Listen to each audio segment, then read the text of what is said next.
Somewhere beneath the Pacific Ocean right now, a machine the size of a city block is moving in total silence. It carries enough firepower to erase a nation. Its crew hasn't seen sunlight in 60 days, and almost nobody on Earth knows exactly where it is. That submarine is just one layer of the most sophisticated, most lethal, and most dominant naval force ever assembled in human history: the United States Navy. But here's what most people don't understand. It's not the ships that make it unstoppable. It's not even the weapons. What followed over the next 4 years was the most dramatic naval transformation in history. The United States didn't just rebuild its navy. It reimagined naval warfare entirely. Out went the era of battleships, massive, slow, and vulnerable. In came the age of the carrier, a floating air base that could project power hundreds of miles beyond the horizon. By the Battle of Midway in June 1942, just 6 months after Pearl Harbor, U.S. Navy dive bombers sank 4 Japanese fleet carriers in a single afternoon. 4 carriers. One afternoon. The course of the entire war in the Pacific changed in 24 hours. The United States Navy had learned its lesson. Speed, reach, and information are more powerful than armor and firepower. Then came the Cold War. For 40 years, the U.S. Navy and the Soviet Navy played a deadly cat-and-mouse game beneath the world's oceans. Both sides developed nuclear-armed submarines. Both sides built massive fleets. Both sides developed technologies the world had never seen. But when the Soviet Union collapsed in 1991, something became undeniable. The United States Navy was the only force on Earth that could operate simultaneously in every ocean, on every continent's doorstep at any time. Today, that superiority has only deepened. But how? How does one navy maintain dominance over every other on the planet? At its center, a nuclear-powered aircraft carrier. The latest, the Gerald R. Ford class, is 1,092 feet long, longer than the Eiffel Tower is tall. It displaces over 100,000 tons of water. It carries 75 to 90 aircraft. And it is powered not by fuel that runs out, but by 2 nuclear reactors that can run for 20 years without refueling. But the carrier is not a weapon by itself. It is a command platform surrounded by a constellation of lethality. Surrounding it, 2 to 3 Ticonderoga-class guided missile cruisers.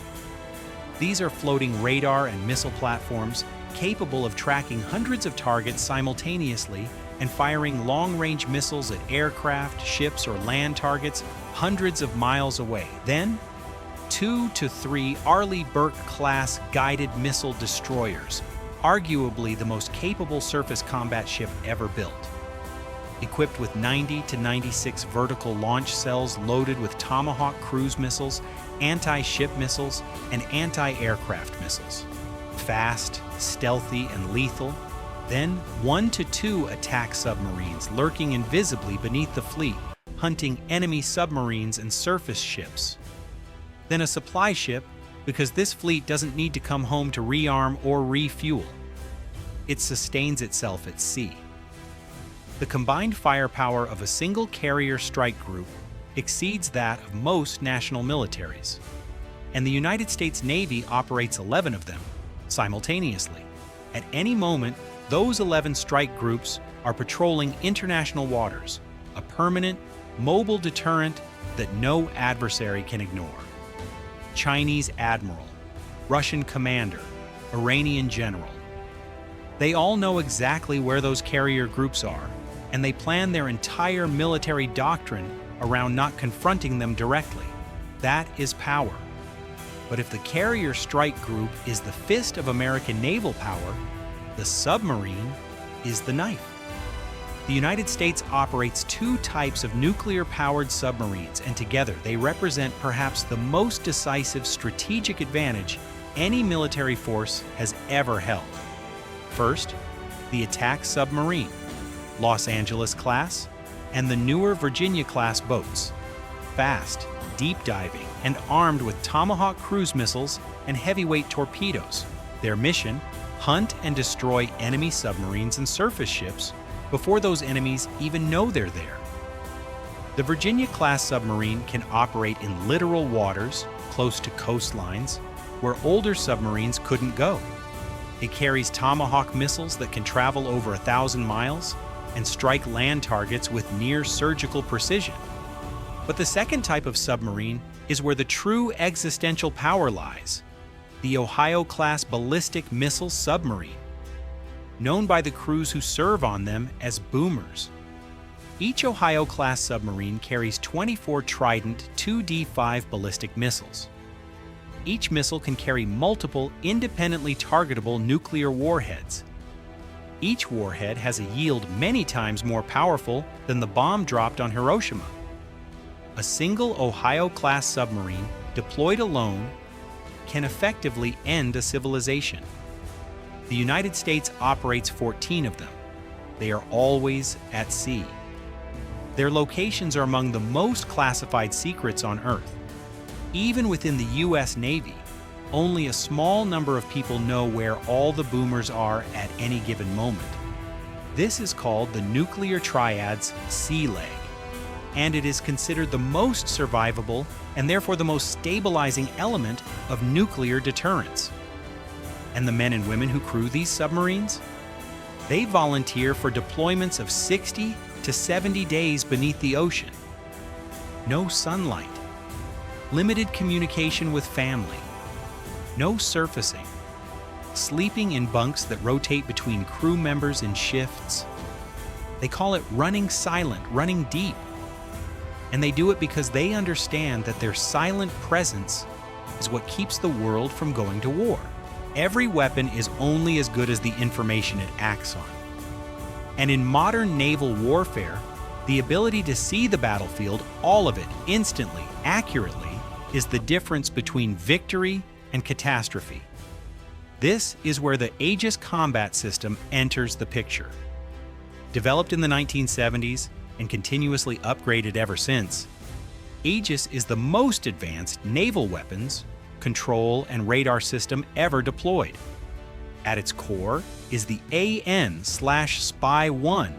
phased array radar, a radar that doesn't rotate like traditional systems. Instead, it electronically scans all directions simultaneously. It can track over 100 targets at the same time: aircraft, missiles, drones, ships, in any weather, at ranges exceeding 200 nautical miles. But Aegis doesn't just detect, it thinks.